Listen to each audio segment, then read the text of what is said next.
Yo respeto todas las ideas, así sean ideitas o ideotas. Una de las frases más célebres de Mario Moreno Cantinflas. Hoy, en blanco y negro, vamos a hablar de este gran personaje, de su contraluz, como todos los personajes, y de su blanco y negro. Quédense.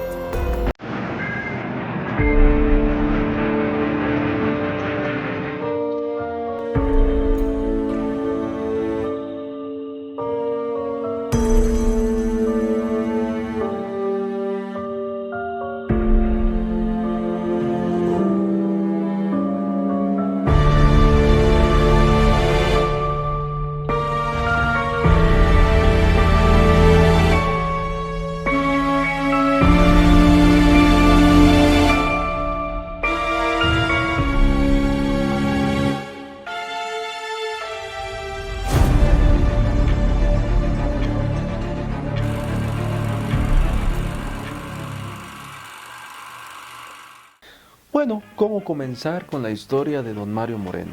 Que además es una institución no solamente en el cine nacional, sino en la cultura popular y además en el cine mundial, porque tocó las fibras más importantes y llegó a la meca del cine, que es Hollywood. Y además, el cómico más importante del mundo lo nombró el cómico más importante del mundo. Me refiero a Charles Chaplin. No siento mis piernas, don Cangrejo.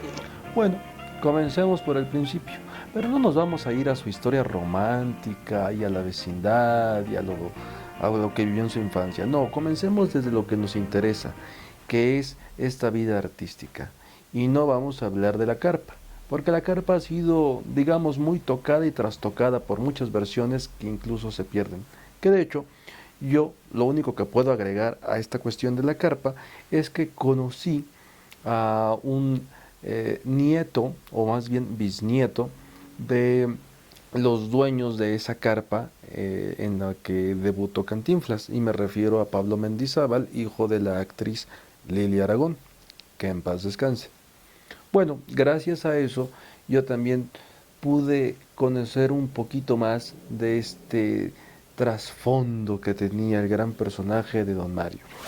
Águila o Sol, ahí está el detalle, el bombero atómico, el 777, el barrendero, el profe, el señor diputado, el señor ministro, infinidad de títulos podemos nombrar, pero vamos a ver qué fue lo que pasó en ese trayecto de esa filmografía. Cada vez don Mario, o más bien Cantinflas, se iba haciendo importante dentro de la industria del cine y también en la voz populi, que lo consumían a diestra y siniestra, porque en ese momento a don Mario le tocó solamente, digamos, un duelo de uno por uno, como dicen en Francia, un tete-a-tete. Y le tocó un tete-a-tete con una figura que también iba creciendo a la par, pero de otro estilo, en el lado de la comicidad del cine, y me refiero a Germán Valdés Tintán, López Dóriga, me la quien pela. hace poco acaba de cumplir años de natalicio, me parece que hace 1 o 2 días. Bueno, esto generaba que las taquillas empezaran a pelearse y que los empresarios y los productores también le apostaran por sus estrellas. Don Mario llegó a tener gran poder dentro y fuera de la industria, que fue incluso uno de los precursores para que se generara la Asociación Nacional de Actores, la ANDA. Tanto él como el comité que se hizo con Jorge Negrete, con los hermanos Soler y alguno que otro actor que incluso ya no llegó a disfrutar de las generosidades en aquel momento que daba la ANDA, se pudo realizar esta pues gran asociación que tuvo un gran respaldo en su momento para todos los actores e intérpretes. De ser el STIC se transformó en la ANDA, y de hecho una de las personas que iba a los foros de cine a pedir las firmas para que se convirtiera del STIC a la ANDA era Cantinflas. Cantinflas y Jorge Negrete encabezaban estos comités tan grandes que se hacían, incluso las marchas que se hicieron a favor de que los actores estuvieran protegidos. Gracias a eso pudo entrar Cantinflas, digamos, en un panorama político a nivel nacional y respaldado también por estas relaciones que empezó a tener como una estrella del cine. Y una de las relaciones más importantes que tuvo Mario Moreno fue la de el expresidente de la República, Miguel Alemán. Él y Miguel Alemán fueron grandes amigos y había un apoyo mutuo. De hecho, Cantinflas en la campaña de Miguel Alemán fue uno de los que hizo campaña dentro y fuera del cine a favor del licenciado Alemán. Favor con favor se paga, además. Estoy aquí porque no estoy en ninguna otra parte y porque ustedes me llamaron.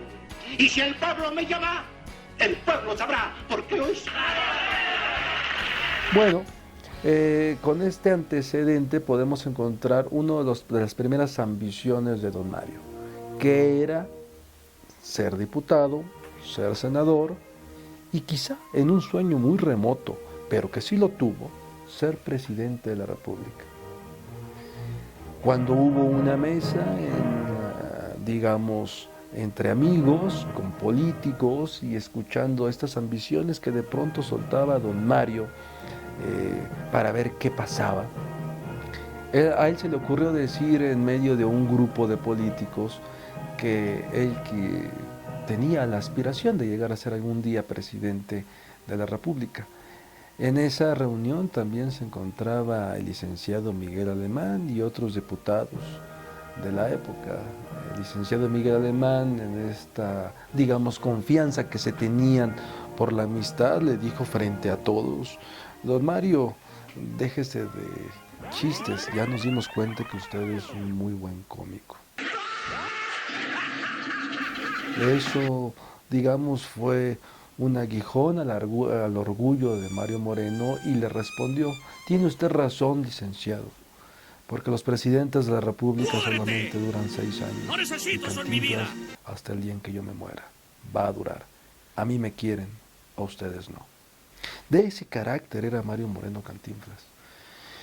Hubo alguien que lo conoció y me dijo: no te fijes en la historia del cine, fíjate también en la historia del personaje. Un hombre completamente poderoso, hotelero, no solamente en México, en Nueva York tenía unas oficinas importantes porque empezaba también con el negocio de bienes raíces, empezó a producir cine, un hombre completamente enfocado en hacer empresa y hacer industria y hacer generar empleo y dinero. Ah, caray, eso sí me interesa. Con ese gran poder que empezó a tener rápidamente desde la película Ahí está el detalle, también dentro de la Asociación Nacional de Actores, empezó a darse cuenta que tenía un poder grande.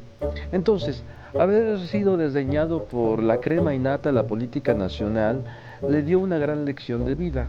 Si quería hacer política tenía que tener un gran ensayo y ese ensayo iba a ser en la ANDA. Entonces comenzó a tener un problema fuerte con uno de los líderes grandes de la ANDA y digamos oposición de él, que era Jorge Negrete. Jorge Negrete, el charro cantor, tenía un encanto maravilloso con hombres y mujeres y era quien realmente ayudaba a los actores. ¿Estás insinuando que es mucho más fuerte que yo?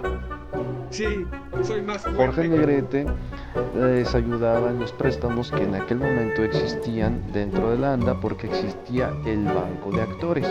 Para quien no sepan, eso se desapareció cuando llegó Margarita López Portillo, la hermana del expresidente de la República. Desaparecieron el Banco Nacional de Actores, donde un actor, si tenía una necesidad, así fuera un actor de carpa, podía pedir un préstamo para tener el Cadillac del año o un departamento en las Lomas de Chapultepec. Bueno, Jorge Negrete, que era amigo de todos y enemigo casi de pocos, que ahorita mencionaremos con quienes no se llevaba, pues le hacía préstamos a Pedro Infante, le hacía préstamos a Tintán. ¡Vuelva pronto! ¡Volveré a la fila! Y justamente eso fue lo que detonó una molestia, digamos, personal en Cantinflas. ¿Cómo es posible que Jorge Negrete le hiciera préstamos incluso para tener una vida de calidad y para poder invertir en proyectos personales a su competencia directa que era Tintán. Cuando se tomó muy en serio esta vida de sindicato Cantinflas y empezó a ver una renovación del secretario general de la ANDA, estamos pasando un momento crucial en que la humanidad se enfrenta ante la misma humanidad. hizo una campaña negativa en contra de Jorge Negrete. Le dijo a Leticia Palma que era una actriz que ya había hecho varias películas en el cine, que ya tenía un nombre, pero que todavía le faltaba convertirse en la gran estrella, que lo ayudara dentro de la competencia sindical para ser secretario general de la ANDA. Y la forma en que le pidió la ayuda fue que en una complicidad ella dijera que afuera de las oficinas de la ANDA, Jorge Negrete con una camioneta, me parece que era Chevrolet 50, lo había atropellado. Entonces Leticia Palma se tiró al suelo, dejó que... Eso sí ocurrió, discutieron, pero jamás Jorge Negrete atentó contra la vida de Leticia Palma. Ella se tiró en la banqueta y en la calle de Antonio Caso y Manuel Altamirano y dijo que Jorge Negrete la había golpeado y que arrancó la camioneta y la había empujado incluso con la camioneta. Cuando se llevó al consultorio médico de la ANDA, pues el doctor no encontró absolutamente ningún daño que podría haber provocado un jalón de una camioneta o de un automóvil. Muchos actores que estaban ahí, incluso en aquel momento ya existía ese famoso café de los actores que está enfrente de la ANDA y también estaba el estudio de fotografía del fotógrafo de las estrellas. Varios de los actores que estaban ahí en la calle se dieron cuenta de lo que había ocurrido y que no coincidía con la realidad lo que había dicho Leticia Palma. Los periódicos inmediatamente empezaron a hacer revuelo de esto. Se quiso hacer digamos, un juicio en ese sentido, pero olvidando Leticia Palma que en ese momento Jorge Negrete seguía siendo el líder sindical y que muchos actores se dieron cuenta de que eran mentiras lo que decía Leticia y que era a favor de la campaña de desprestigio que Cantinflas estaba haciendo en contra de Negrete, llegaron a un acuerdo por el cual Cantinflas le hizo un daño terrible a Leticia Palma y el acuerdo que se hizo en una asamblea extraordinaria ahí en el Teatro Jorge Negrete fue la expulsión definitiva de Leticia Palma del sindicato y la prohibición dentro y fuera del país de que alguien le diera trabajo a la actriz.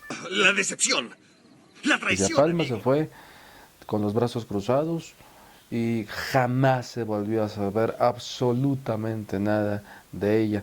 Esporádicamente en los años 90 o 2000 ella regresó con algunas entrevistas para Canal 11 o Canal 22, pero nunca más volvió a hacer absolutamente nada de su carrera.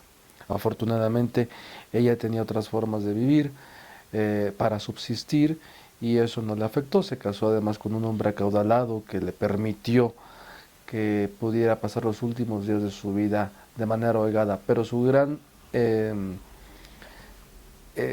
sueño de ser actriz no se consumó gracias a una campaña de desprestigio orquestada por Cantinflas. Cantinflas era un hombre de contraluz, compadre de Alejo Peralta, en algún momento estuvo en la hacienda de Pastejé, al norte del Estado de México, y también en la hacienda que él adquirió igual al norte del Estado de México, que se llama Las Acacias, si no me equivoco. En esa hacienda de pronto él hacía grandes fiestas, tenía rodeos, porque tenía un ruedo de toros, tenía ganado. Y hay una anécdota interesante porque en algún momento él hizo una reunión a la que invitó al periodista Guillermo Ochoa y a otra periodista. Si no me equivoco fue esta Lourdes Guerrero quien nos acompañó. Llegando a la hacienda les prometió que les iba a dar de comer una paella.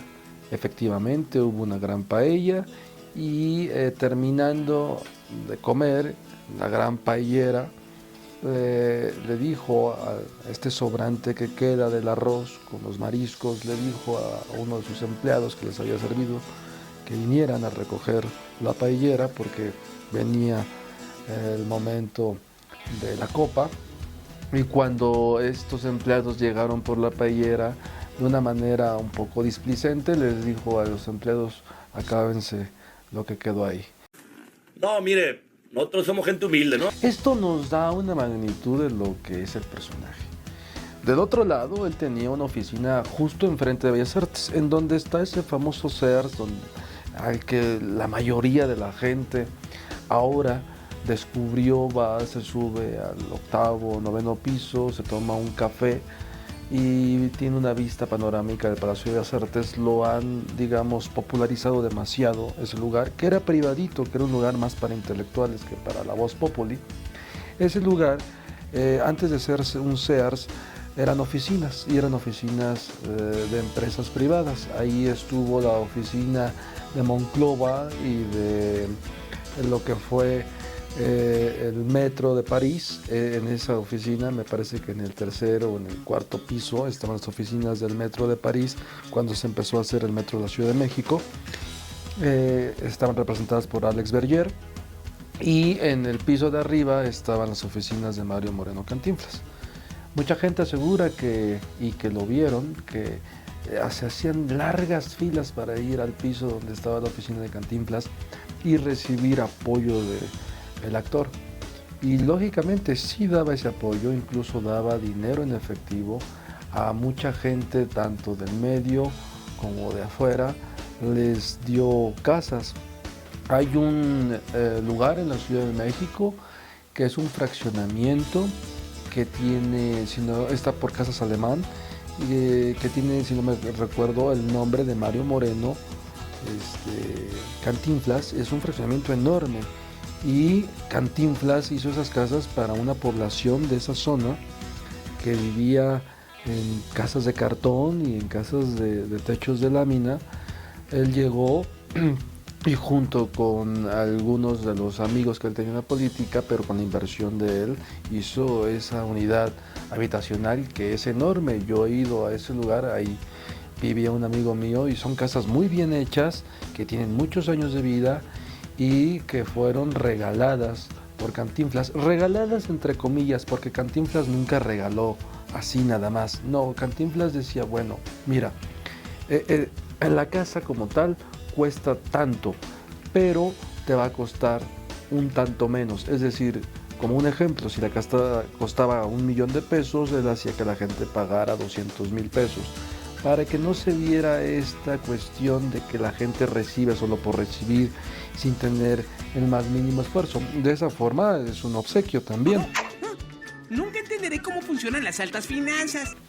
O muchas de las otras cuestiones en las que la apoyó. A Silvia Pinal, que cuando comenzó su carrera se casó, no tenía absolutamente nada de dinero, y Cantinflas le regaló todo lo del interior de una casa: refrigerador, sala, recámaras, vitrinas. Estamos hablando de un hombre que sí se desprendía fácilmente de lo material. Estas cuestiones que tiene de contraluz el personaje son interesantes, además de otras que son místicas, como el haber sido un masón grado 33, y que claramente lo vemos en su película de El Señor Ministro, el último discurso que él hace en la cumbre que tienen todos los grandes embajadores y políticos que se reúnen ahí. Pues es un discurso plenamente masónico, y todo lo que pasa en esa ceremonia es de una ceremonia masónica. Seguramente eso también hace que él tenga un halo de misterio. La realidad es de que Cantinflas hoy por hoy es un personaje con sus claros oscuros, amado y odiado, porque en cierto modo quienes lo conocieron de cerca también conocieron su carácter fuerte y conocieron las bondades que el personaje o que la persona también tenía. Entre comillas bondades, porque él era una persona pareja. Incluso a su propia familia le puso límites. Sus hermanos querían de pronto ser parte de las negociaciones que él tenía en el cine, dentro y fuera, y él les dio la oportunidad, pero al darse cuenta que los hermanos empezaron a trepar y a quererse quedar con firmas y contratos, Cantinflas les puso un alto para que ellos no abusaran de ese respaldo que les daba. La decepción. La traición, Y nos quedamos con este cierre tan especial que tiene Cantinflas, que para mí son dos cosas icónicas al final, tanto de su carrera, no es al final de su carrera, pero sí es un momento en el que ya no va a ser la gran estrella, que es esta película que se llama La Vuelta al Mundo en 80 días, donde él produce y además es el actor principal, es el protagonista de la película con la que toca la meca del cine que es Hollywood, y además esa película se hizo gracias a que Chaplin lo recomendó, porque Chaplin lo admiraba y tuvieron una pequeña relación, no quizá de amistad, pero sí una relación de compañerismo porque ambos se dedicaban a lo mismo. Y lo último que ocurre en la vida de Cantinflas, pues es esto de dejar esta imagen ya para las nuevas generaciones, en donde se hace una caricatura que se llama Cantinflitas. Carlos Espejel en Chiquilladas hace una representación de Cantinflas y se convierte en un ícono. En 1993, en abril, fallece a causa del cáncer pulmonar que lo destruyó, y es uno de los pocos personajes que ha tenido un homenaje póstumo a la altura y a la magnitud de lo que significa su nombre y su legado en el Palacio de Bellas Artes. Y digo de los pocos porque realmente la voz populi, el pueblo, el calor de la gente se echó encima para convertir Bellas Artes en una cámara mortuoria en ese momento y llorarle al ídolo. La policía, los bomberos escoltaron hasta el Panteón Español la carroza, y mucha gente de la ciudad dejó de trabajar incluso para acompañar el cadáver y ser sepultado. Hoy por hoy es uno de los mitos más grandes que existe en la cinematografía, no solamente nacional, sino del mundo. Cantinflas garantiza una marca, garantiza respeto, garantiza algo bien hecho, una disciplina, un producto que en cualquier lado vale, y realmente Cantinflas es quizá uno de los mejores cómicos y comediantes del cine nacional, porque muchos lo han dicho los críticos de cine, yo me quedo únicamente con dos, y no solamente hablo del cine, sino de la tradición del entretenimiento en general. Tintán y Cantinflas son los únicos dos que han tocado esos grandes umbrales de la comicidad real.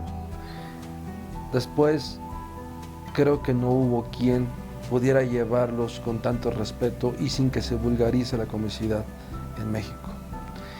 Bueno, contaremos más historias de este tipo de personajes con gran nombre y con gran valor, como don Mario Moreno, como Jorge Negrete, como Dolores del Río, Pedro Armendáriz, incluso de los que a veces no nos acordamos, como la Vitola, como Mantequilla, como la señora Prudencia Grifel, que ahí están, pero que solamente lo recordamos cuando de vez en cuando vemos una película de blanco y negro.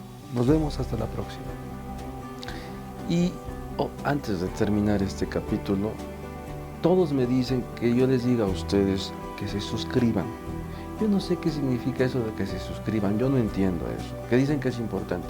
Suscríbanse si quieren, si no, también aquí son bienvenidos. Yo me divierto contándoles lo que sé y seguramente ustedes se divierten escuchándome. Pero si pueden, suscríbanse, si no, pues entreténganse. Hasta la próxima.